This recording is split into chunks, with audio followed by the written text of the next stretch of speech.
परमेश्वर ने कहा हम में से कुछ लोग वुंडेड है, वुंडेड, हालेलुया, वुंडेड, जख्मी, घायल, करेक्ट वर्ड है घायल, हालेलुया।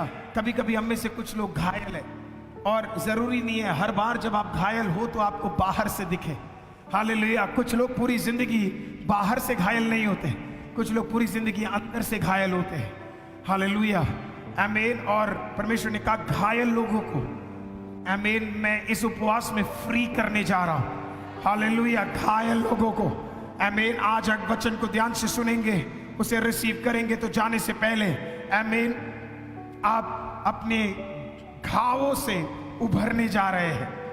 उपवास के पहले दिन एक लड़का फर्स्ट सर्विस में आता है, वो आया, आमीन, और वो बहुत परेशान था, बहुत ज्यादा, आमीन, क्योंकि उसके साथ धोखा हुआ, उसके साथ कुछ गलत हुआ।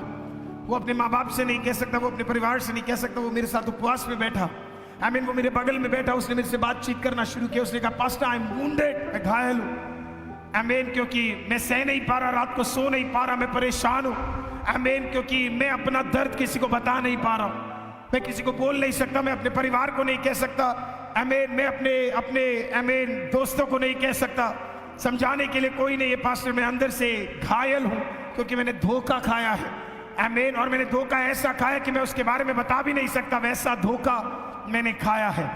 आप बताइए पास्टर मैं क्या करूं? मैंने बोला मुझे बताने की जरूरत नहीं है, बिना बताए तू सही जगह पे आ गया है और तू सही काम कर रहा है।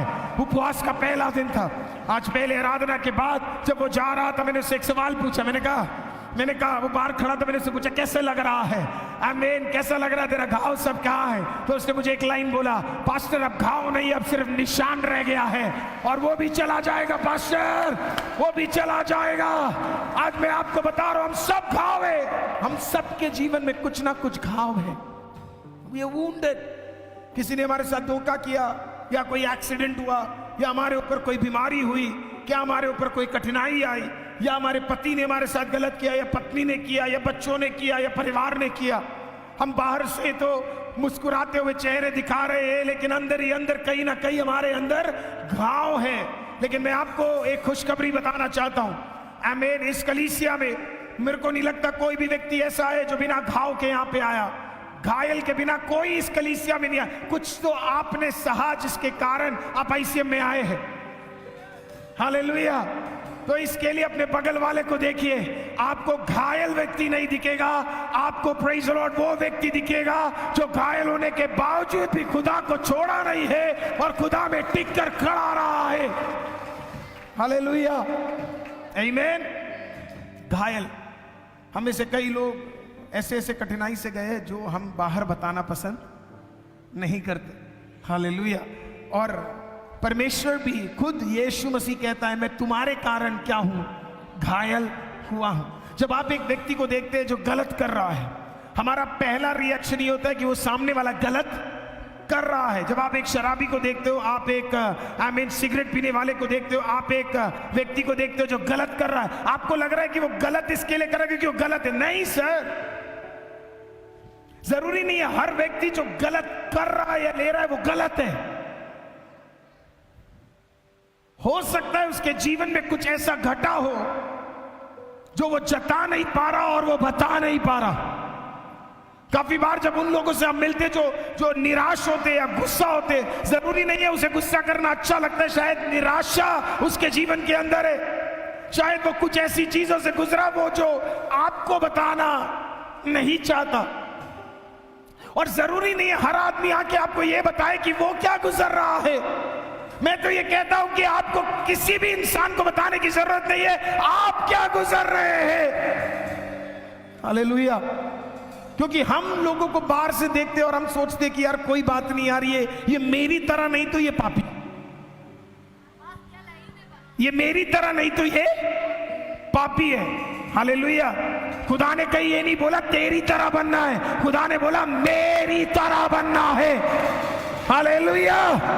तेरे स्टैंडर्ड के हिसाब से तेरी तरह वो हमें धर्मी ना भी हुआ, अपने बाप की तरह दिखता है, चलता है, बोलता है, रहता है, दिल वैसा काफी है, हालेलुया। हमने एक रूल बना दिया और वो रूल पता है क्या है? तुझे मेरी तरह दिखना नहीं तो तू मसीह नहीं है। हालेलुया। तुझे मेरी तरह दिखना नहीं तो तू मसीह नहीं है। अगर तू मेरी तरह नहीं दिख रहा, you are not a Christian. Hallelujah. हाँ, तूने बाइबल क्या किया, आमीन, जागीर में खरीद लिया है साइन करके। ये तेरा बाइबल नहीं है, ये खुदा का कलाम है। आमीन। और कई लोग मसीह को क्यों छोड़ देते हैं, और मैं हमेशा बोलता हूं, लोग मसीह को नहीं छोड़ते, लोग मसीह के कलीसिया को छोड़ देते हैं। आप जानते क्यों छोड़ देते हैं? आमीन। पिछले दिनों में एक बहन यही छतरपुर से आई, हमारे उपवास का 5वां दिन था, 5th डे, और आप विश्वास नहीं करोगे, वो पिछले 6 महीने से हमारा लाइव देख रही है, 1.5 महीने से नंबर ट्राई कर रही है, और वो आना चाहती पर आ नहीं पाती, और 1.5 महीने से वो आने की कोशिश कर रही है पर आ नहीं रही। पिछले हफ्ते वो आई, वो इधर तक आई, लेकिन भटक गई, वो चली गई। दूसरी बार फिर आई, उसको परमेश्वर बार बार बोल रहा है जाओ, वो फिर आई, तो यहां पे दरवाजा बंद पड़ा हुआ था। मंडे का दिन है, उसे तब भी हिम्मत नहीं आ रही। एक दिन वो बहुत टूटी हुई, परेशान, रो रही है। तो इस फ्राइडे को शाम को 4:30 बजे वो बहन आती है, आमीन, और वो क्या करती है, वो आके इधर बैठ जाती है। जब हमारा सेशन खत्म होता है, मैं उस बेटी के पास जाता हूं, उस बहन के पास जाता हूं, मैं उसके साथ बैठता हूं, और उसको 1 मिनट नहीं लगा प्रियो, उसको 1 मिनट नहीं लगा, अपनी कहानी की शुरुआत में उसके आंसू इतने बड़े बड़े गिर रहे हैं। आमीन। बाहर से देखा जाए तो उसके अंदर कोई कमी नहीं है, बाहर से देखा जाए तो वो सक्षम है, बाहर से देखा जाए तो वो ताकतवर है, बलवंत है, सब कुछ है, पर वो रो रही है।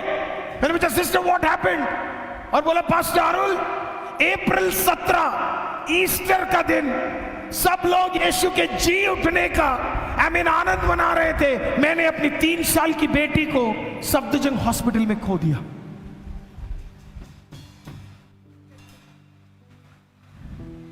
और उसका सवाल मुझसे, पास्टर अरुल, मैं अपनी बेटी को चर्च छोड़ के गई, अपने चर्च छोड़ के गई, और मैं आई और मैं कलीसिया में बैठी और मैं दूसरे लोगों के साथ आराधना कर रही हूं, सब लोग जश्न मना रहे, पर मेरे अंदर आग लग रहा है क्योंकि मेरी बेटी वेंटिलेटर पे है। मीटिंग जब खत्म हुआ तो मुझे कॉल आया, पास्टर अरुल, मेरी बेटी अब इस दुनिया में 3 साल की, 3 years।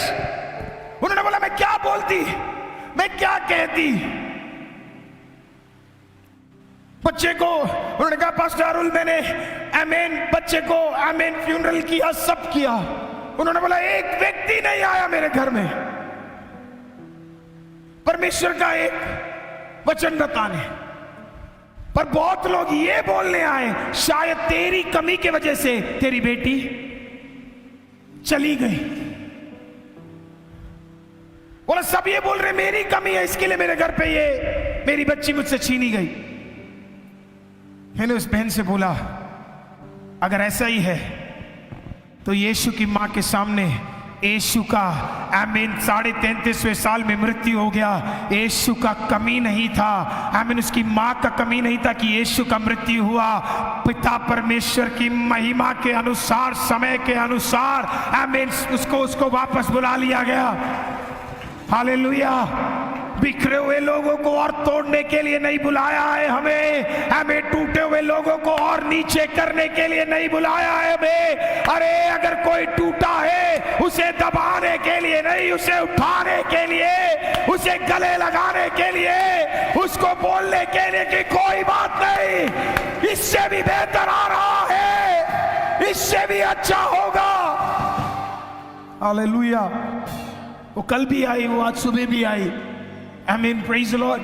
जाते वक्त वो अपने हस्बैंड को, उनके हस्बैंड आपको पता है क्या करते हैं, बत्रा हॉस्पिटल के सिमेट्री में आमीन पिछले 20 दिन से आमीन उस शरीर के सामने जाके बैठे, क्योंकि सवाल बहुत है। लोग कह रहे तुम्हारा पाप है, तुम्हारा पाप है, तुम्हारा पाप है। मैं बोलता हूं प्रियो, दूसरों का पाप दिखाने से पहले बहन फोन बेटा बंद करके रखना। हालेलुया। आमीन। दूसरों का पाप दिखाने से बढ़िया है, हालेलुया, खुदा का उद्धार दूसरों को दिखाओ। दूसरों की कमी दिखाने से अच्छा है दूसरों का प्रेम, आमीन, यीशु का प्रेम दूसरों को दिखाओ। हालेलुया। उसे एक मौका तो दो, उसे कहो तो कोई बात नहीं, मैं भी गिरा हुआ था, मैं भी पाप में था, मैंने भी गलती किया है, बाहें खोलकर आज भी मेरे लिए यीशु है।